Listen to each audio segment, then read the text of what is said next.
मोदी भारत में लोकतंत्र को खत्म कर रहे हैं, ऐसा वॉल स्ट्रीट जर्नल और द न्यूयॉर्क टाइम्स से भी ऊपर साख रखने वाली मैगजीन द इकोनॉमिस्ट मैगजीन ने कहा है। यह मैगजीन लगभग 250 साल पुरानी है।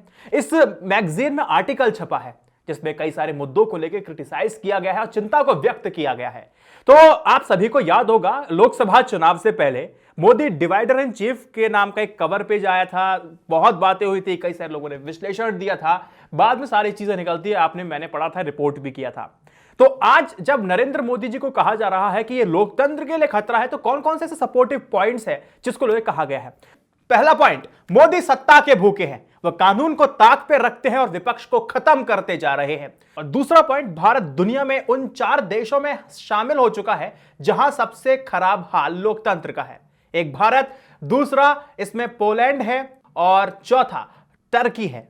तीसरा पॉइंट, सुप्रीम कोर्ट को लेकर भी यह आलोचना की गई है। सुप्रीम कोर्ट का मामला आप सबको पता है, अर्नब गोस्वामी को 24 घंटे के अंदर जो बेल मिल जाती है उसका जिक्र करते हुए कहा गया कि उच्चतम न्यायालय अर्नब गोस्वामी को 24 घंटे में तो जमानत दे देती है, लेकिन 83 साल के फादर स्टैन स्वामी को पानी पीने के लिए स्ट्रॉ तक नहीं दिया जाता है। साथ में और अलग अलग कई मुद्दों को लेकर के बातचीत हुई है, जैसे इलेक्टोरल बॉन्ड्स को बात हुई है, कानून सीएए से लेकर के कश्मीर तक के मुकदमों को लटकाए रखा है।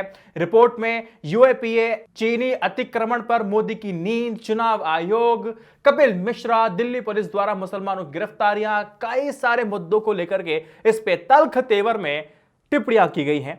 लेकिन 2 दिन पहले होता क्या है, नीति आयोग के सीईओ वो क्या कहते हैं, अमिताभ कांत कहते हैं कि भारत का लोकतंत्र उन्हें पसंद नहीं है, उन्हें चाइना पसंद है क्योंकि वहां लोकतंत्र नहीं है। आप एक अंदाजा लगाइए कि भारत के अंदर जो लेबरों की हालत है और जो चाइना के अंदर लेबरों की हालत है उसमें कितना अंतर है, कि कहां पर जानवर से ज्यादा बदतर इस्तेमाल किया जाता है उन इंसानों का लेबर के रूप में। एक बार देखिएगा कि लोकतंत्र में या फिर तानाशाही में। अमिताभ कांत जी को लोकतंत्र ही पसंद नहीं है, टू मच डेमोक्रेसी, उन्होंने एक इंटरव्यू में कहा था, बाद में पल्ला झाड़ रहे थे। उन्होंने क्या कहा था वो देखिए। उन्होंने कहा था कि भारत में कुछ ज्यादा ही लोकतंत्र है जिसके कारण यहां बहुत कड़े सुधारों को लागू करना कठिन है। अब ये उन्होंने सब कहा था, ऑनलाइन एक प्रोग्राम चल रहा था तो उसमें सारी बातें हुई थी।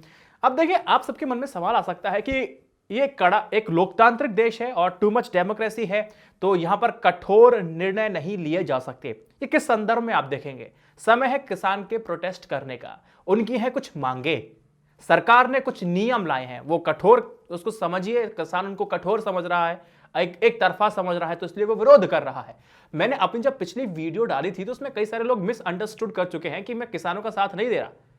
आप जब मैं संडे को लाइव करूंगा ना, तो किसानों की चिंता प्लस सरकार की भी चिंता आपको मिला के बताऊंगा। इसलिए 10 मिनट की वीडियो में कुछ निकल के निचोड़ नहीं आता है, तो मिसअंडरस्टूड मत कीजिएगा। मैंने आपको बताने की कोशिश की थी कि किसान भी अपनी जगह सही है, तो सरकार भी अपनी जगह कहां पर सही है और कहां गलत है, यह मैं आपको बताऊंगा। अमिताभ कांत जी कहते हैं कि बहुत ज्यादा डेमोक्रेसी है तो कठोर जो कानून है वो जबरदस्ती नहीं लागू किए जा सकते, जिसकी वजह से जो कड़े कानून हैं वो लागू नहीं होते हैं और हमें रिजल्ट देखने को नहीं मिलते हैं। तो टू मच ऑफ डेमोक्रेसी कहते हैं अमिताभ कांत। अब इसके बाद होता क्या है, इसको लेके बहुत सारे लोग इसको क्रिटिसाइज करते हैं, ट्विटर पे ट्रोल करना शुरू करते हैं, सवाल करना पूछना शुरू करते हैं। फिर रविशंकर प्रसाद जी को आना पड़ता है, प्रेस कॉन्फ्रेंस करना पड़ता है, फिर कहते हैं कि भैया उन्हें अपने लोकतंत्र पे गर्व है, कहते हैं।